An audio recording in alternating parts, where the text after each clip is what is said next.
Muy buenas a todos y bienvenidos a un nuevo video tutorial de GeoSHN Big Gamer.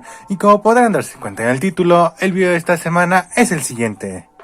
Ya sabes que siempre comienzo con una parte rápida y después con una lenta. Así que comencemos.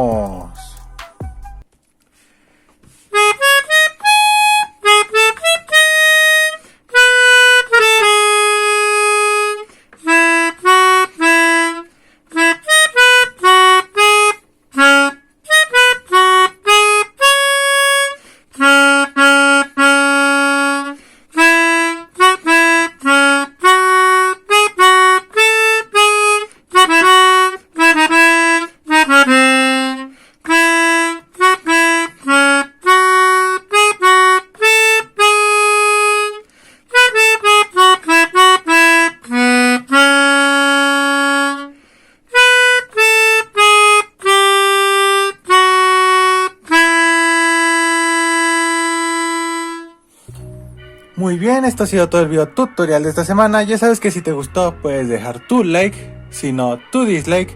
Y si es la primera vez que ves uno de mis videos, puedes suscribirte y activar la campanita para que te lleguen todas las notificaciones de los videos que estaré subiendo. Y sin más que decir, vamos ya a la parte lenta. ¡Chao!